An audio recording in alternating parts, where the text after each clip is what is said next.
ligar o flash. Se não ligar, como não ligou. Oi, gente. Equipe técnica. Estamos informando que os servidores estão ao vivo.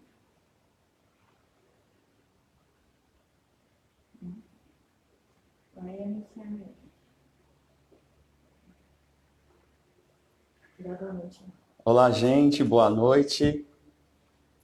Daqui a pouco estaremos recebendo a nossa convidada de hoje, a delegada de Polícia Civil, Estefânia Nunes, que estará conosco aqui falando sobre violência doméstica e contra a violência contra a comunidade LGBTQIA+. Vamos só aguardá-la e logo, logo daremos início ao nosso bate-papo. Sejam bem-vindos e bem-vindas. Juliana, DJ JVS, Artes Daninha, Elra, Aloís, Gabi, doutora Estefânia acabou de entrar.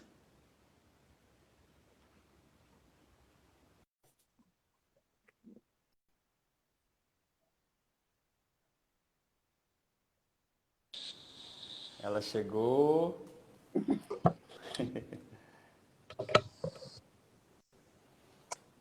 Tá cortando um pouquinho aqui, só chegar para trás aqui. Isso.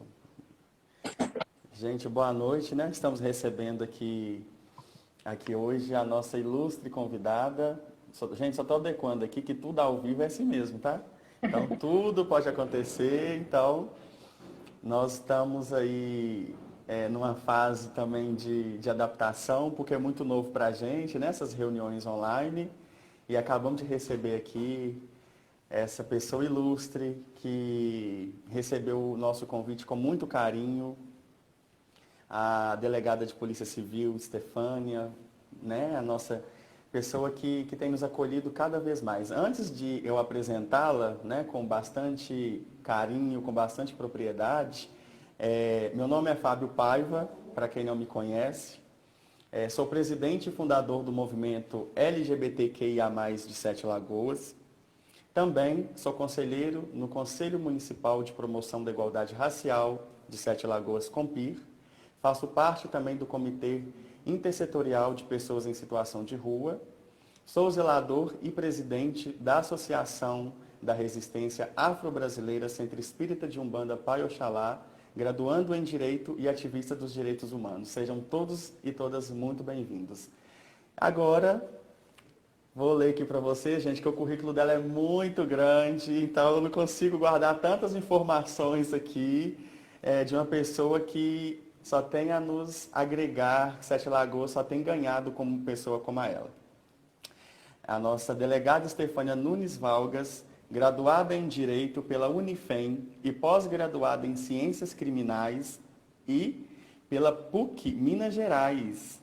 Delegada de polícia há 7 anos e estava à frente da DEAN, que ela teve que se licenciar, e logo, logo estará as atividades aí fazendo esse trabalho muito maravilhoso, né? Que é a delegacia especializada no atendimento à mulher, orientação e proteção à família, onde atualmente também recebe casos de LGBTfobia e crimes contra crianças e adolescentes, idosos, deficientes e crimes sexuais.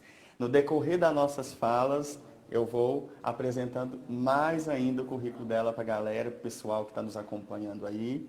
Boa noite, nossa ilustre convidada, Estefânia Nunes Valgas. Boa noite, nossa delegada.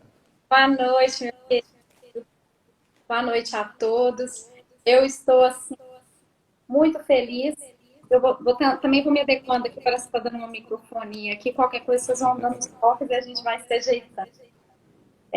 Antes de mais nada, Fábio, eu queria agradecer esse convite. Já tem tempo que nós estamos tentando bater esse papo, né? E que bom que nós conseguimos hoje. Então, estou muito feliz.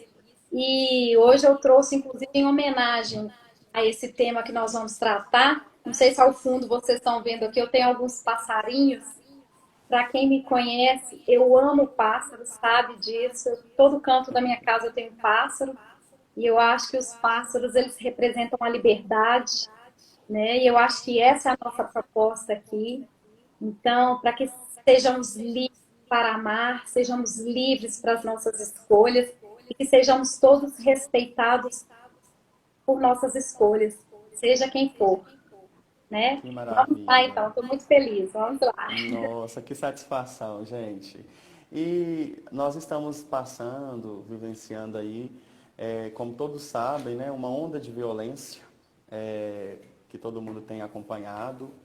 Infelizmente, nós precisamos de felizmente, né, nós precisamos de reforçar esse diálogo, esse discurso, esse trabalho de enfrentamento. E essa pessoa que hoje está conosco, que é a doutora Estefânia, que é a delegada de Polícia Civil, ela tem atuado aí nos crimes contra a violência doméstica, né? No combate a esse tipo de crime e contra também o crime contra a comunidade LGBTQIA. Então, nós vamos começar aqui com um bate-papo muito descontraído, muito tranquilo. No decorrer das nossas conversas, dos nossos bate-papos, as pessoas podem nos perguntar, direcionar perguntas. Então, vamos começar lá, doutora. Primeiro, gostaria de saber da senhora como que surgiu, né, a Delegacia Especializada da Mulher, a DEAN. Fala para a gente um pouquinho, nos oriente, nos conta essa fantástica delegacia que de verdade tem contribuído muito com a nossa população brasileira. Sim. Então, Fábio, a DEAN, né, para que as pessoas entendam, é a Delegacia Especializada no Atendimento à Mulher. Elas surgiram de uma interação entre políticas públicas e demandas feministas. Porque a gente sabe que o problema da violência doméstica, além de ser um problema social, é também um problema de saúde pública. E na década de 70 e 80, nós tivemos uma onda de violência muito grande contra mulheres da alta sociedade. E isso trouxe a reflexão sobre realmente a necessidade de ter uma lei que protegesse as mulheres. Então, nós tivemos um caso emblemático, que foi daquela socialite brasileira Ângela Diniz. Ela foi assassinada pelo seu companheiro Doc Street, porque ela queria se separar dele e ele não aceitava. E aí ele assassinou e ele foi absolvido no primeiro julgamento e no segundo ele veio ser condenado, mas ele pronunciou para a imprensa de que ele havia matado por amor. E aí começou aquela onda de discussão e debates e revoltas e polêmica sobre o tema de que quem amava não matava, né? Então, dentre esses, nós tivemos vários outros casos. E em 1983 também eu gosto de citar esse caso, porque foi da nossa querida Maria da Penha. Ela sofreu violência doméstica também por muito tempo por parte do seu companheiro Marco Antônio Viveiros, e ele tentou matá-la em duas ocasiões. Uma delas foi enquanto ela dormia, ele desferiu um tiro pelas costas dela, a deixou paraplégica, e Maria da Penha ficou internada por 4 meses. E após retornar para casa, Marco Antônio Viveiros a manteve em cárcere privado por 15 dias, e numa segunda ocasião ele tentou matá-la eletrocutada durante um banho. E ele pegou diante dessa segunda tentativa de homicídio, amigos e familiares da Maria da Penha tiraram ela do lar e conseguiram trazer para ela um julgamento justo, porque naquela época a gente tinha aquela questão de que a mulher não podia abandonar o lar, se ela perdia o direito sobre a guarda dos filhos, sobre os bens, mas ela, com essa ajuda de familiares e amigos, ela conseguiu sair desse ciclo de violência. E aí ela foi muito importante, né? Porque aí ela começou a luta pela criação de uma lei, de mecanismo que pudesse coibir as formas de violência contra a mulher no ambiente doméstico e familiar. Então, assim, a partir daí começam-se as demandas feministas por isso. A primeira DEAN, a gente tem registro que ela foi criada em 1985 em São Paulo, mas não era nada formal, não era legal, né? Não havia uma imposição legal e jurídica.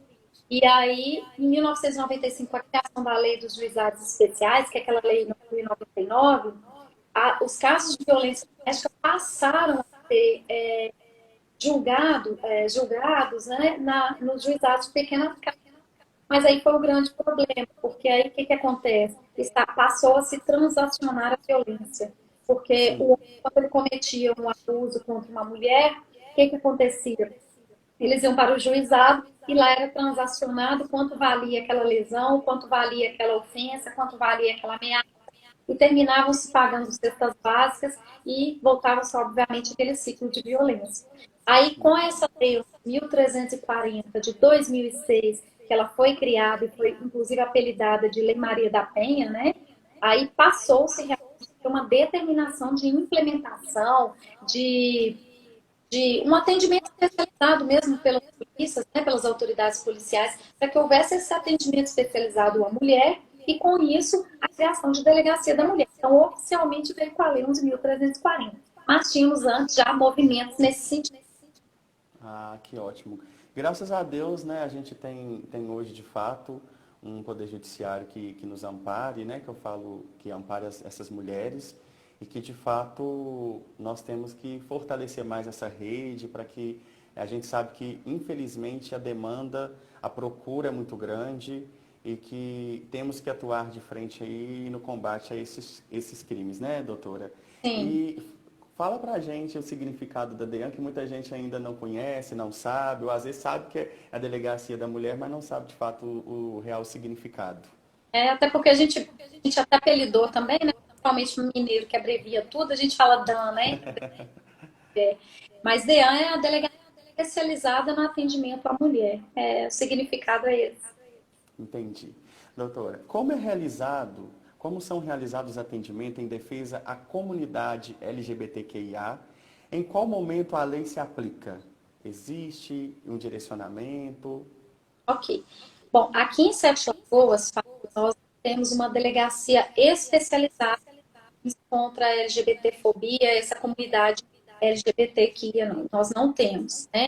Então, esses atendimentos, eles são feitos na delegacia da mulher, aqui em Sete Lagoas é assim. Tem algumas cidades que têm, a exemplo da capital, que nós não temos. Então, as demandas, elas são levadas para a delegacia da mulher. Na delegacia da mulher, lá são atendidos os casos de violência doméstica, mesmo e familiar contra a mulher, crimes sexuais, crimes de racismo, xenofobia e LGBTfobia. Então é importante a gente trazer isso, porque na delegacia aqui em Sete Lagoas, os casos de LGBTfobia são aqueles casos previstos similares aos crimes de racismo, né? Porque Sim. como nós temos uma lei ainda específica que trate sobre esses casos, então, o STF tem entendido que se aplica a lei de racismo. Então, aqueles crimes, quando a comunidade LGBT ela é tratada com preconceito, com discriminação em razão dessa condição, então aí ela se enquadra no crime de racismo. E esses casos são investigados aqui na Delegacia do Atendimento à Mulher. Né? Agora, não são todos os casos. Então, por exemplo, se tiver lá uma briga entre duas pessoas e houver uma ofensa ou uma calúnia em que não seja direcionado a aquele público, a toda a comunidade, ou não tiver um crime previsto ali, por exemplo, na lei de racismo, vou te dar um exemplo, você obstar uma pessoa de entrar num clube pela condição dela de ser negra, como ser também homossexual. Se ele for impedido de entrar nesse clube por isso, ou for negado uma oportunidade de emprego também por essa razão, dentre outros crimes, né, só para que a gente consiga detalhar aqui um pouco, e aí então vai se aplicar essa lei do crime de racismo por analogia a esse público, né, LGBT, e aí esses casos serão apurados na Delegacia de Atendimento à Mulher daqui de Sete Lagoas. Eu Entendi. gostaria de abrir um parêntese aqui, já que nós estamos trabalhando aqui a questão da violência doméstica familiar, Fábio, porque, embora a Lei 11.340 defina que seria violência contra a mulher, lá na própria lei, se você observar lá, vai falar que é violência doméstica familiar contra a mulher é qualquer ação ou omissão contra a mulher em razão do gênero. Então, o que acontece? Embora a lei venha como mulher, ela coloca a questão do gênero.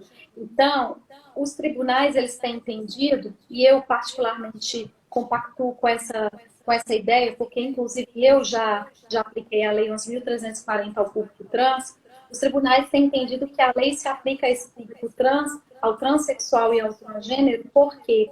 Porque o gênero não é uma condição biológica, e sim social. Então, é a forma como a pessoa se vê e é vista na sociedade. Então, por exemplo, se tem um trans feminino, ele se identifica e é identificado como mulher na sociedade, não há qualquer óbice que a lei seja aplicada a esse público. Entendeu? Então pode ser deferido medida protetiva da mesma forma. Eu falo que quando a gente começa a pesquisar, e eu fiquei muito feliz porque ao fazer pesquisas sobre a aplicação dessa lei ao público transgênero e ao transexual também, eu vi que ainda a passo lento, mas nós estamos caminhando muito. Eu entendo que é um grande avanço. Os nossos julgadores, eles estão caminhando para a aplicação da lei a esse público. Porque qual que é a finalidade do legislador? É tratar realmente de nivelar uma desigualdade de gênero. Então, se aquele gênero ele está numa posição de vulnerabilidade, a lei ela deve abarcar todo esse público. Né? Então, a gente não pode definir alguém pela condição dela biológica. Essa pessoa ela tem que ter uma proteção se ela se coloca na sociedade de acordo com esse gênero. Ô, Fábio, e é algo tão interessante, eu já tive a oportunidade de aplicar a Lei 11.340 para tanto transexual quanto para transgênero. É interessante porque, às vezes, as pessoas têm dificuldade em compreender, mas a gente que trabalha, a gente percebe isso. E o público, quando essa pessoa transgênero, quando ela se coloca nessa condição de mulher, é impressionante como ela é vulnerável. Então, porque às vezes aquelas pessoas que são de bancadas, nossos legisladores de bancadas mais conservadoras, entendem que o fato de ser mulher é tão somente pela sua vulnerabilidade física. E não é só isso. A vulnerabilidade ela é uma vulnerabilidade psicológica, emocional e social também. Então, às vezes, o transgênero feminino, ele se coloca numa vulnerabilidade de submissão ao sexo masculino. Então, é importante a gente dar esse tratamento igualitário, ao mesmo que a gente dá à mulher com a Lei 11.340, que a gente dê também a esse público transgênero. Então, é importante a gente trazer. Não temos lei ainda.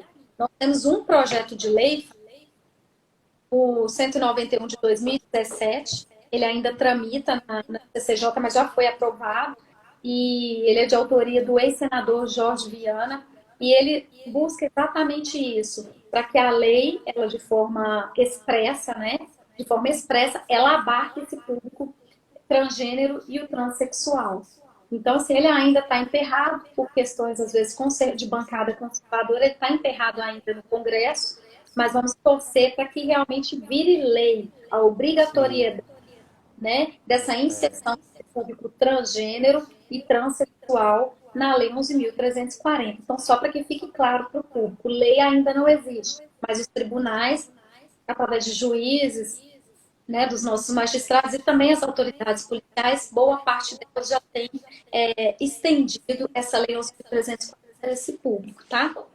Sim. Delegada, fala para a gente, né, também, a senhora tem observado aí, nós enquanto também ativistas da comunidade LGBT, dos direitos humanos, a maior parte, né, da segurança, das implementações e também direcionada aos nossos direitos, a tudo aquilo que a gente vem lutando e conquistando hoje, está partindo do Poder Judiciário. E é muito triste que a gente não tem conseguido, nem tivemos ganhos no Congresso Federal, né? Então, se todo mundo observar o casamento homoafetivo, adoção, doação de sangue e dentre outros, partiram através ou do Conselho Nacional ou do Supremo Tribunal Federal. O que a senhora traz para a gente um pouco aí sobre isso? Olha, Fábio, o que a gente observa muitas das vezes é realmente porque no Congresso nós temos lá algumas bancadas mais liberais e outras bancadas mais conservadoras, principalmente bancadas religiosas, sabe? Então, às vezes, acontece isso, é exemplo do feminicídio. O feminicídio, quando houve alteração do Código Penal para qualificar o crime de homicídio contra a mulher, e lá eles colocaram que o homicídio contra a mulher em razão do gênero, uma bancada mais conservadora vetou essa parte, pediu para excluir do texto a questão do gênero. Então, se você observar lá no Código Penal, ainda o feminicídio fala que é em condição da mulher, porque eles não queriam realmente que esse público fosse inserido. Então, assim, lamentavelmente, nós ainda temos legisladores com uma mentalidade bem retrógrada, né? Pensa, às vezes, de forma bem atrasada.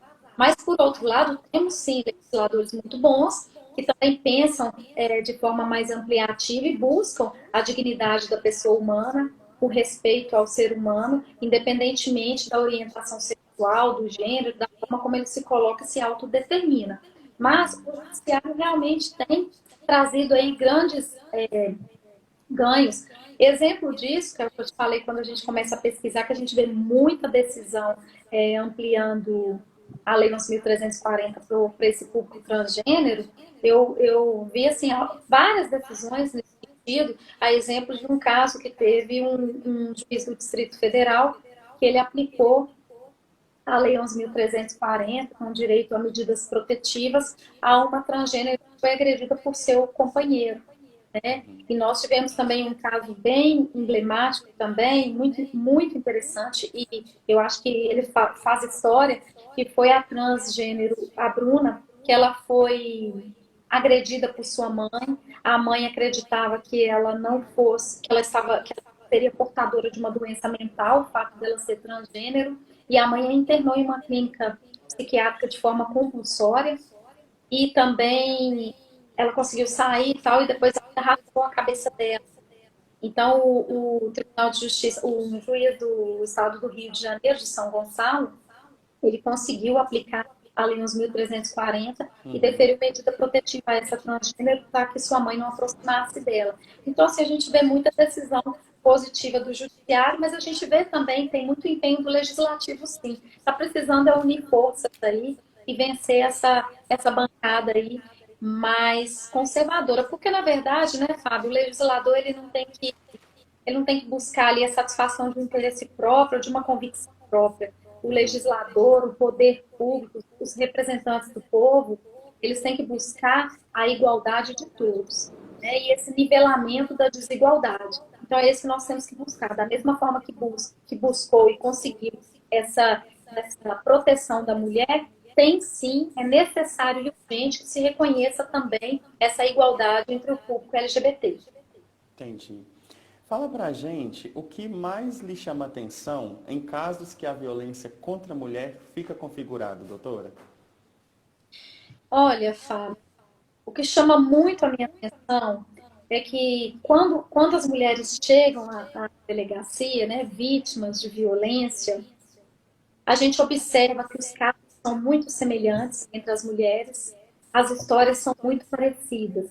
Então, a gente observa o seguinte: normalmente, quando a mulher chega para a gente para narrar uma violência, você observa que ela já vem sofrendo essa violência por muito e muito tempo. Então, normalmente, quando a mulher consegue criar coragem e levar até as autoridades policiais que ela foi vítima de uma violência, essas mulheres já sofreram violência lá atrás.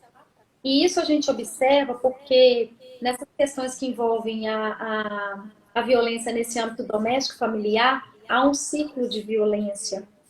E o ciclo de violência é o quê, Fábio? É porque num primeiro momento, as mulheres, as vítimas, são mulheres, essas vítimas, elas interpretam como se fosse uma proteção. Então, elas não conseguem, naquele primeiro momento, identificarem que aquele ato abusivo do seu companheiro, realmente ele é abusivo. Ela entende como aquilo, às vezes, é uma proteção, um cuidado, uma preocupação. Então, por exemplo, às vezes a mulher vai sair e ela coloca uma roupa curta, passa um batom forte, um esmalte forte, e o companheiro às vezes vira e fala assim: mas você vai sair com essa roupa? O que os outros vão falar de você? Você vai ser mal julgada, sua família não vai gostar. E às vezes a mulher preocupada, achando que é uma preocupação, ela vai lá, troca de roupa, tira o batom, e aí começa esse ciclo. Num segundo momento, o cara já, de forma mais agressiva, vai falar: você não sai comigo, você não veste essa roupa. A mulher continua respeitando, aceitando essa decisão do homem. E aí, os ciclos de violência, eles só vão aumentando. Daí a pouco é um empurrão, daí a pouco um chute, daí a pouco é uma tentativa de homicídio ou um homicídio consumado. E aí, o que que acontece, Paulo? Normalmente, as mulheres sempre narram isso pra gente. Então, começa-se de um ato mais leve, parte para um ato mais grave, e depois disso, o outro pede perdão, implora, diz que fez de cabeça quente, que não vai acontecer mais, que a ama, que ele às vezes fez para protegê-la. A mulher acredita, gosta, lógico, do companheiro, né? Tem aquela submissão também, aquela dependência, ela dá aquela segunda chance. E aí vem aquela fase da lua de mel. Só que depois inicia o ciclo. Então, por isso que a gente fala que é o ciclo de violência. Então, o que chama muito a minha atenção nas delegacias, nos casos que a gente atende, realmente é esse ciclo de violência presente, assim, eu vou dizer para você que 99% dos casos. Entendi. É triste, né? A gente vê que acaba virando um ciclo vicioso, né? E a pessoa acha que ela tem, o machismo, o homem, ele acha que a mulher acaba sendo uma propriedade, né? Onde que a gente tem que, de fato, colocar que a mulher, ela é livre para expressar o que ela bem entender e ela tem o direito de ir e fazer o que ela bem achar que ela deve fazer, né, doutora? Sim, essa liberdade, ela vale para todos, né? Para a mulher, Sim, para o trans, para todos, né? Liberdade de ir e vir, liberdade das escolhas. Nós realmente precisamos, né, Fábio, desmistificar essa, desconstruir essa cultura patriarcal e machista que sim. fomos criados. Isso realmente a gente faz isso com educação, com conscientização, com exemplos que os pais dão para os filhos, né? Porque às vezes há uma repetição de condutas ali, e às vezes as pessoas não param para se perguntar por que elas estão tendo aquela conduta. Então, às vezes, a forma que um pai, por exemplo, cria um filho, a gente vê a diferenciação entre os sexos, né? Então, às vezes, o pai cria um menino de uma forma, o menino não pode chorar, o menino pode fazer o que bem quer, a mulher já tem que ser mais reprimida, tem que aceitar mais o que é imposto, né? Então, é muito importante que isso seja desconstruído através de educação, de conscientização, ali um trabalho ativo nas escolas, né, Fábio? O poder público ele tem essa responsabilidade também, não só os pais, toda a sociedade, o poder público de implementar políticas públicas de conscientização de toda a sociedade, né, quanto à quebra desses padrões machistas e patriarcais, para que tenhamos realmente uma sociedade mais justa e igualitária, né, mais respeito É. às vítimas aí. A gente tem observado, até mesmo eu tenho observado quanto à população, que o índice de violência e também vocês estão trabalhando lá com, vou até falar uma palavra, com muito sufoco, né? Porque é uma demanda muito alta para poucos profissionais atuarem diante de uma pauta muito assim sensível, né? E que a gente tem que ter muito cuidado e conseguir de fato identificar esses agressores é a maior meta, né, que a delegacia hoje coloca à disposição da população. E aqui em Sete Lagoas a gente tem visto isso, né? A gente tem visto muito caso, muitas demandas chegando para vocês lá e infelizmente a gente precisa de mais profissionais. A senhora, como que a senhora vê nesse sentido? Realmente, né? Porque, como eu te falei, que a delegacia da mulher, na verdade, a gente aqui abarca todo esse público vulnerável, né? Porque aqui a gente atende a mulher em caso de violência doméstica familiar, a gente atende é, crimes sexuais aí contra criança, adolescente, homem, mulher, né? Tanto faz lá, crimes contra idosos, crimes contra deficientes, crimes de racismo, xenofobismo e LGBTfobismo também, né? Então, na verdade, a demanda é muito alta para o número de funcionários. Realmente, assim, só os casos de violência doméstica e familiar aqui já abarcam muitos casos, né? Então, realmente, é uma demanda muito grande para poucos funcionários. Seria muito interessante, sabe, Fábio, que tivéssemos mais delegacias especializadas, assim como nós temos delegacias especializadas no atendimento à mulher, que tivéssemos também delegacias especializadas em crimes sexuais, porque também é uma demanda muito alta, tivéssemos também delegacias especializadas para tratar do público LGBT, do porque racismo, né? Da intolerância, né? porque os casos são muitos. Aqui em Sete Lagoas, a questão do racismo, para a gente, na delegacia da mulher, especificamente, não chegam muito, mas por quê, Fábio? Porque aqui o crime de racismo é aquilo que eu te falei, ele é contra toda a raça.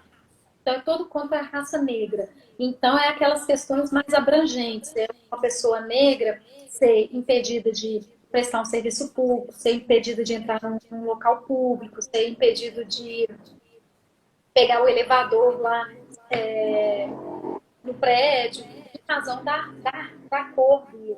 E aí, Sim, realmente, ô, esses doutor. racismo são casos mais graves. É diferente da injúria racial, porque às vezes há uma Entendi. discussão entre alguém e a pessoa o chama de negro, de macaco, é crime, mas é crime de injúria racial. E aí esses crimes não ficam na delegacia da mulher, entendeu? Lá a gente pega casos mais graves. Esses casos de injúria racial, eles são realmente das delegacias de área aqui de competência ou da doutora Fernanda ou da doutora Cordeiro, que são responsáveis por crimes previstos na Lei 9.099 do Juizado de Pequenas Causas. Mas também, lógico, a gente sabe que tem demanda. Mas esse público, realmente, esses crimes de violência doméstica, nós temos a delegacia especializada, mas crimes sexuais e também crimes contra o público LGBT, é muito importante que tenhamos uma delegacia especializada para cada um deles, para que a gente consiga realmente dar o atendimento individualizado, mas, sabe, mais Por exemplo, minucioso. uma DECRIM, por exemplo, né? Igual Sim, temos em Belo Horizonte, que atende essa demanda aí desses crimes, né? Então, para a gente seria um ganho também. Nós já temos um ganho aqui, que já termos, só de nós termos esse direcionamento, já para nós já é um ganho. Mas, de fato, para que consigamos avançar, né, com esses atendimentos de maneiras direcionadas, essas delegacias aqui no município também seria e é muito importante para a gente nesse momento. sim, com toda certeza, Fábio. Vamos, Para vamos, forta, né? Vamos isso. Eu acho que é importante a sociedade cobrar isso dos nossos representantes, né? Isso é importante, se faz, é urgente. precisamos também, para fortalecer a luta das mulheres no combate às violências, um centro municipal, né, um centro de referência hoje às mulheres no município, que nós não temos. Não Né? temos. Isso para a gente também é muito importante, a gente trabalhar em cima disso. Existe, segundo informação, também existe o Conselho da Mulher, mas infelizmente ele não funciona. Ele escrito, mas ele não funciona. A gente precisava também dessa mobilização, da sociedade cobrar e a gente começar a cobrar de fato aí das pessoas que se diz que nos representam. E hoje, infelizmente, a gente tem observado muito de perto a violência cada vez mais aumentar, as agressões, os assédios, os abusos e muitas pessoas ficarem de braços cruzados, né? Indiferente aí do Poder Judiciário que tem tomado frente aí de muitas demandas e que de fato vem contribuindo muito no combate a essas violências, né, doutora? Sim, e essa questão desses centros de referência, né, Fábio, eles são importantes porque a mulher, as vítimas, de uma maneira geral, quando elas chegam ali, depois de terem sido agredidas, elas chegam muito fragilizadas. E é importante que ela seja acolhida ali dentro, em que nós tenhamos um atendimento multidisciplinar, que tenhamos naquele local ali um assistente social, um psicólogo, um advogado, para que ela receba todo um enfermeiro, para que ela receba naquele local ali, naquele primeiro momento que ela chega tão fragilizada, para que ela receba esse atendimento mais humanizado. Porque a mulher, ela é revitimizada a todo momento. Isso a gente observa, inclusive, nos casos de violência sexual. Porque uma pessoa, quando ela é vítima de abuso sexual, então ela tem que narrar o fato várias vezes, ela é levada a vários órgãos, né? Então, por exemplo, ela tem um contato com a polícia militar, narra a situação. Às vezes, quando é uma criança, vai para um conselho tutelar, narra para o conselho, narra para o assistente social, vai para o hospital, ela narra para o médico, volta para o IML, narra para o médico legista, para a autoridade policial. Então, quer dizer, olha o tanto de vezes que essas vítimas de um abuso sexual ou de uma violência doméstica têm que ficar revivendo aquilo ali. né? Então, às vezes, elas Aquela tortura, né? desestrutura tudo, né? Então, a Sim, partir do momento que a gente tem esse centro, primeiro que nós vamos ter profissionais especializados no atendimento, né, Fábio? Então, aquele sim. tratamento ele vai ser dado Humanizado. humanizado, com profissionais realmente bem qualificados, né? Então, a gente consegue dar um atendimento mais acolhedor para essa. Sim. Doutora, outra coisa também, a gente, né, esse ano, sai um pouco do foco aqui, mas não deixando de sair, né, nós estamos aí no ano também, no período eleitoral, um ano em que eu falo que nós, enquanto cidadãos, enquanto seres humanos, enquanto pessoas, devemos muito mesmo tomar esse tipo de cuidado para que não aconteça como vem acontecendo hoje, essa falta de efetivos hoje também nas delegacias, né, nos municípios para poder nos atender e tudo. Então, que a gente possa também, de uma certa forma, orientar essas pessoas a tomar um cuidado também na hora de escolher quem de fato possa nos representar e ter essa legitimidade por falar por nós, né? Porque muitas pessoas, infelizmente, são oportunistas, entram em momentos oportunos, falam que são defensores de mulheres, são defensores das trans, são defensores da comunidade negra, enfim, são defensores do ser humano, mas no final não passa de uma oportunidade de pessoas oportunistas e que ficam ali por tantos anos, mandato sendo novamente, né, voltando aí com os mandatos de novo e as violências só aumentando. Por quê? Porque essas pessoas entram no momento oportunista, pegam as pessoas às vezes de uma maneira muito carente, e às vezes até desprovidas de informações, onde que a gente tem que trabalhar muito, levar as informações como nós estamos fazendo aqui até as pessoas, para elas saberem dos direitos, deveres e até onde elas devem ir ou não. E a gente começar a provocar isso da sociedade de tomar esse cuidado para que nós consigamos também levar mulheres e mulheres para nos representar. Eu sou uma pessoa que bato nessa tecla, sou da comunidade LGBT, todo mundo sabe, sou gay, sou da comunidade periférica, sou negro, mas de fato nós precisamos de representatividade feminina na frente, na linha de atuação, porque a mulher sabe muito bem falar por todas as mulheres e elas sabem de fato o que elas passam. Então elas são legítimas para falar delas mesmas. Então eu gostaria do seu ponto de vista. Eu acho, sabe, Fábio, na verdade, eu acho que deve ter essa união de forças. E eu acho que é isso que a gente está em busca. A partir do momento que a gente está em busca de mudanças, né, de avanços na nossa sociedade, na mudança de visão, eu acho sim, não só a mulher, eu acho que o homem também nos representa bem, representa a mulher bem, porque, a exemplo, nós temos decisões de homens, juízes homens, que estão aqui Uhum. preocupados com a violência doméstica contra a mulher. E é Ontem de fato a minoria, né? mas eu acho assim que as pessoas estão caminhando para isso. Eu acho que o que tem Sim, que ter é uma união de forças. E eu acho que a gente não precisa que separar em tribos ou em comunidades, no sentido de se eu sou da comunidade LGBT, eu preciso de um representante aqui para mim. Tem que ser um representante da minha comunidade. Se eu sou uma mulher, tem que ser uma mulher para me representar. Eu penso que pode ter sim uma união de forças, com né? certeza. Então, se você faz parte da comunidade LGBT e você conhece a demanda das mulheres, por que não? Por que não Claro, com lutar? certeza.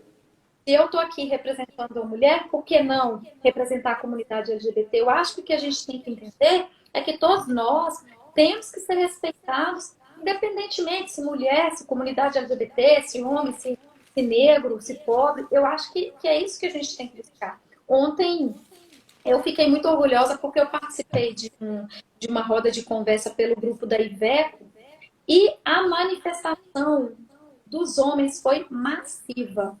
Então, tinha outras participantes também, e nós comentamos sobre isso. Falei, gente, que legal verem os homens preocupados com a violência contra a mulher. Então, tem muito homem, e a maioria deles não são agressores, e querem criar suas filhas para que não sejam vítimas de violência doméstica. Então, eu acho que é isso, a união de forças, né? A união de forças Sim. e de propósitos comuns aí em prol da sociedade. Sim. Fala pra gente em qual situação que a mulher deverá procurar o serviço de proteção e quais são os primeiros passos que ela deve tomar diante de uma violência. Olha, Fábio, a mulher, a partir do momento que ela sofre qualquer tipo de violência, ela deve procurar as autoridades policiais. E aí eu gosto de trazer aqui uma diferenciação, porque às vezes o público não conhece a diferença e a gente precisa saber, o público precisa saber a quem recorrer naquele momento. Então, o que acontece? Nós temos a situação em que a violência esteja acontecendo, que é o exemplo do flagrante que a gente fala. Então, se um crime acabou de acontecer ou está acontecendo e a mulher, a vítima, precisa de ajuda, ou um vizinho ouviu, ou a própria mulher conseguiu acionar, ela precisa acionar a polícia militar através do 190. Porque predominantemente a polícia militar é aquela polícia que a gente fala que é ostensiva. É aquela polícia que faz o patrulhamento nas ruas, que são os policiais fardados, né? Então, os policiais militares vão lidar com esse momento no calor das emoções. A polícia militar se passa.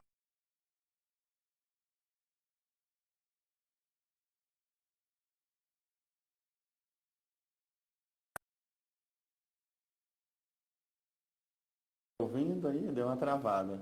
Parece que travou um pouquinho, né? Travou.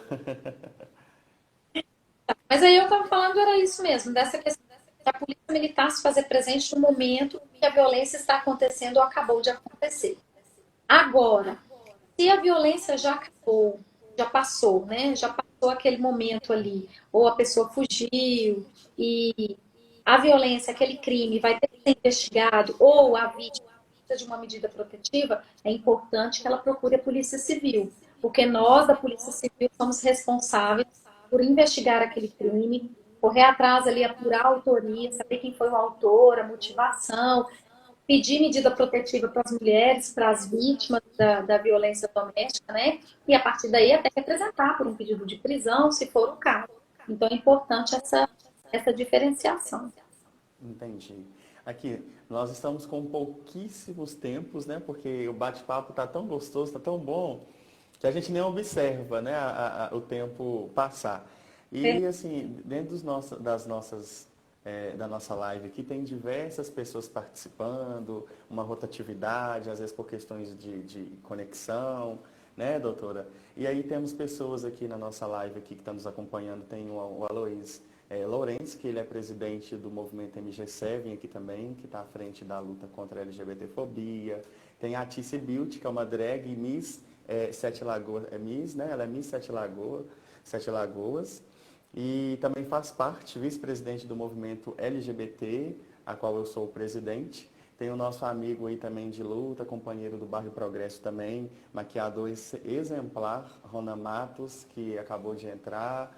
Tem Ai, uma feminista, amiga nossa, a Monique, que está aí participando. A Michele de Ribeirão das Neves, que está participando conosco também, futura assessora parlamentar de um cara guerreiro lá também que trabalha com a gente. E a todas as pessoas, a Poli, né, que está aqui nos parabenizando, aos idealizadores dessa live maravilhosa, e fora inúmeras pessoas que mandaram mensagens aqui, que a gente, né, não conseguiu acompanhar, porque eu fiquei... Sabrina. Então, toda a galera, a Cris também que participa conosco aqui na live, faz parte da nossa equipe e também é membro do movimento LGBTQIA.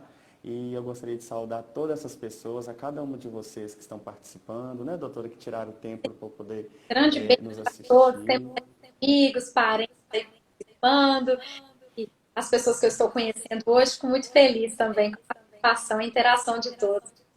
Não, maravilha, né?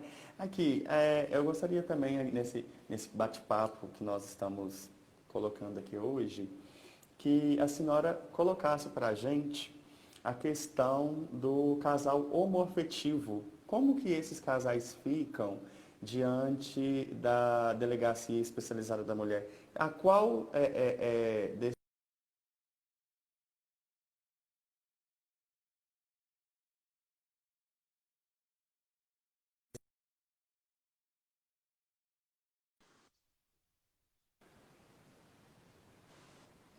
Ô, voltou aí, né? Fábio, Posso? então, A senhora conseguiu foi até. entender a pergunta? Acho que, não sei se o pessoal, pegou tudo aqui, né? Eu entendi você perguntando se o público homoafetivo também é abrangido pela Lei 11.340, né? Se eles são Falar, atendidos na que às Delegacia vezes da as Mulher. pessoas eles ficam com dúvida, né? Às vezes por terem casais que hoje, né, a grande parte, graças aos nossos ganhos, às lutas, né? Nós temos aí a união, o próprio casamento entre casais do mesmo sexo, né? Homossexuais, lésbicas. E como que fica? Às vezes acontece, infelizmente, um crime de violência dentro do próprio âmbito familiar e acaba que essas pessoas não sabem diretamente aonde buscar essa ajuda, né? Se as mulheres ou se os homossexuais, eles também são atendidos na delegacia. Foi ótima sua pergunta, Fábio, porque essa dúvida sempre é recorrente. Em todas as palestras que eu vou, eles sempre me questionam, né? Se a Lei 11.340 se aplica somente à mulher. Bom, o que a gente precisa realmente diferenciar é isso. A Lei 11.340, ela, de forma expressa, ela abarca realmente o público, a mulher. Ela vai proteger a mulher. Como eu te falei, né, tem aquele público transgênero e transexual também, e aí não é a lei que coloca, mas os julgadores, as autoridades policiais têm criado o alcance dessa lei a esse público. Agora, o público homoafetivo, homens, né, o homoafetivo, não são abarcados pela Lei 11.340. Agora, se houver um crime de violência doméstica ou familiar entre o casal homoafetivo feminino, aí sim ele é protegido. Então, a vítima ali ela tem que ser ou mulher, ou transgênero, ou transexual, tá? Vítima homem não é abarcado pela Lei 11.340, não. E vítima, quando eu falo vítima, não é só também dessa relação de afetividade, de relacionamento amoroso, não. Não é. Então, por exemplo, pode ser vítima de violência doméstica, por exemplo, a mãe que é agredida pelo filho, Sim. sogra que é agredida pelo genro, né? A Então, trans que é agredida pelo irmão. sim, se a violência for em razão do gênero, porque não é qualquer briga, não é porque tem uma briga, por exemplo, de trânsito, tem uma mulher que vai ser aplicada a Lei 11.340, 340. Agora, se a violência for em razão do gênero, aí sim será aplicado, tá? Mas realmente, assim, o público é homoafetivo masculino, aí se tiver um crime ali, ele vai ser tratado numa outra delegacia. É importante a Sim. gente trazer aqui, Fábio, porque às vezes as pessoas pensam, mas então agora está desigual, o homem está desprotegido. Não, o homem Uhum. o homem, se ele for vítima de uma violência familiar, doméstica, ele vai ter a mesma pena que o homem que agride a companheira. Eles vão ser regidos pelo Código Penal. Então, por exemplo, uma agressão leve lá, a pena, a detenção lá, do parágrafo 9º lá, vai ser de 3 meses a 3 anos de detenção. Então, a pena, ela vai ser aplicada para ambos. A questão da Lei 11.340, ela traz algumas vedações de benefícios ao agressor homem. Ao agressor, não só ao agressor homem, né? Ao agressor da mulher, né? Desse Sim. corpo feminino. Então, por exemplo, se um homem agride a sua companheira, se o namorado agride a sua companheira trans, ele vai ter ali, por exemplo, a proibição da aplicação da lei do juizado de pequenas causas. Então, ele não vai poder Uhum. transacionar, ele não vai poder pagar a cesta básica, ele não vai poder ser regido pela lei 9.099, entendeu? Mas ele vai responder da mesma forma daquela mulher que agrediu o companheiro, por exemplo. Ficou, Entendi. deu para esclarecer um pouquinho? Com certeza, com certeza. É porque essas perguntas são muito, elas vêm constantemente, né? Até mesmo para a gente que está na atuação, na linha de frente. E muitas das vezes as pessoas ficam, de fato, sem um direcionamento, às vezes ficam meio que perdidas, né? Sim. E a gente precisa muito, e isso foi muito, muito esclarecedor para a gente. A gente está vendo as pessoas participando. Eliana Rocha, Claudenice, né? uma galera, o Gladson, uma galera maravilhosa aí que tem contribuído muito com a nossa live de hoje. E nós só temos a agradecer, né, doutora? Porque a cidade só tem ganhos como pessoa como você, como nós que estamos na luta, como as mulheres, como toda a população de fato que luta contra o sistema opressor, contra qualquer forma de violência.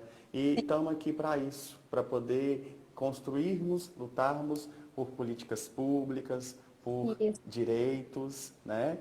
E por nenhum direito a menos. Direito tem que ser direito e ele tem que ser levado, equilibrado para todo mundo por maneira Exa- igual, né? Exatamente. Certíssimo. Então, e eu agradeço muito a senhora. Nosso tempo já está pouco, né, Ana? Estou com a Ana aqui comigo. Agradeço a Ana Amélia que está aqui conosco, nos dando esse suporte. Chega aqui, Ana, para te Oi, Ana. conhecer. Está aqui me ajudando. Toda... E uma pessoa que eu gostaria de citar aqui também, doutor, é a Bárbara Dias, que tem contribuído muito